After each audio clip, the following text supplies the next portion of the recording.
இன்றைக்கும் இந்த நாளில் உங்களை பார்க்க ரொம்ப சந்தோஷம். கர்த்தர் நல்லவர், மாறாதவர், உங்கள் வாழ்க்கையில் அற்புதங்களை செய்கிறவர். உங்களுடைய வாழ்க்கையில் அதிசயமான காரியங்கள் நீங்கள் பார்க்கும்படி இந்த நாளை ஆண்டவர் உங்களுக்கு கொடுத்துருக்கிறார்.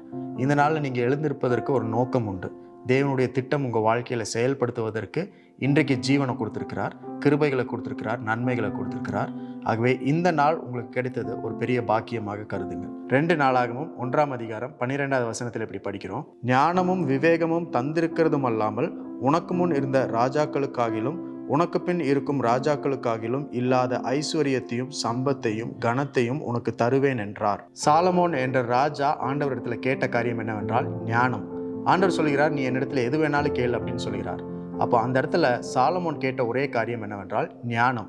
எல்லாவற்றையும் ஆளுகை செய்ய, ஜனத்தை அரசாளுவதற்கு தேவையான ஞானத்தை எனக்கு கொடுங்க ஆண்டவரே அப்படின்னு கேட்ட பொழுது இந்த வசனத்தை தேவன் பதிலாக சொல்லுகிறார். அதில் ஆண்டவர் என்ன குறிப்பிடுகிறார்னா, உனக்கு ஞானமும் விவேகமும் தந்தது மட்டும் இல்லாமல் உனக்கு முன்னாடி இருந்த ராஜாக்களை பார்க்கிலும் இல்லை உனக்கு பின்னாடி வரப்போகிற ராஜாக்களை பார்க்கிலும் யாருக்கும் இல்லாத அளவுக்கு ஐஸ்வர்யத்தையும் சம்பத்தையும் கனத்தையும் உனக்கு தருவேன் என்று சொல்லி அதிகமான காரியங்களை ஆண்டவர் சாலமோனுக்கு கொடுக்கிறார். பொதுவாக நம்ம எப்பவுமே ஆண்டவர்கிட்ட கேட்கும் பொழுது நம்முடைய தேவைகள் என்ன இருக்குதோ அதன் அடிப்படையில் தான் ஆண்டவரத்தில் கேட்போம், ஜெபம் பண்ணுவோம். நமக்கு தேவைகள் அதிகமாக இருக்கும் பொழுது அதிகமான பணத்தை கேட்போம். நம்மளுக்கு பலவீனமாக இருக்கும் பொழுது சுகத்தை கேட்போம். நம்ம ரொம்ப தாழ்ந்து இருக்கும் பொழுது கனத்தை கேட்போம், உயர்வை கேட்போம். ஸோ நம்முடைய தேவைகள் அடிப்படையில் ஆண்டவர்கிட்ட அதிகமான காரியங்களை கேட்போம்.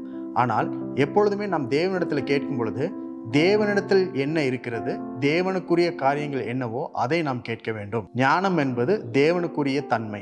அந்த தன்மையை சாலமோன் கேட்ட பொழுது ஞானத்தோடு கூட விவேகத்தையும் விவேகத்தோடு கூட ஐஸ்வர்யத்தையும் கனத்தையும் சம்பத்தையும் ஆண்டவர் சாலமோன் ராஜாவுக்கு கொடுத்தார். ஆகவே இன்றைக்கு நீங்களும் நானும் அந்த ஞானியை போல கேட்க வேண்டும், ராஜாவை போல கேட்க வேண்டும், தேவனின் தன்மைகளை கேட்க வேண்டும், தேவனுக்குரியவைகளை கேட்க வேண்டும். Ask God what belongs to God. Don't ask God what you think you want, but ask God what He thinks you need. Ask God for wisdom. Wisdom gives you wealth, riches and honor. ஆகவே நீங்க Bible படிக்கும் பொழுது தேவனுடைய தன்மைகள் என்னென்ன அப்படின்றத நீங்க படிங்க.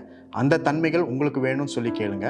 அதோடு கூட தேவன் எல்லா விதமான ஆசீர்வாதத்தையும் உங்களுக்கு பின்னாடி பின்தொடர செய்வார். நன்மையும் கிருபையும் உங்களை பின்தொடரும். சாலமோனுக்கு உண்டாயிருந்த ஐஸ்வர்யமும் சம்பத்தும் ஆசீர்வாதமும் கனமும் உங்களை பின்தொடரும். இன்றைக்கும் அப்படிப்பட்ட தேவனின் தன்மைகள் உங்கள் வாழ்க்கையில் அதிகமாய் பெருகுகிற நாளாக இருக்கிறது. இந்த நாளும் உங்களுக்கு ஆசீர்வாதமான நாள். ஆகவே இன்றைக்கும் ஆண்டவருக்கு துதி கனம் மகிமை எல்லாவற்றையும் செலுத்துங்கள். தேவனுக்குரியவைகளை கேளுங்கள். தேவன் பரத்திலிருந்து உங்களை ஆசீர்வதிப்பார்.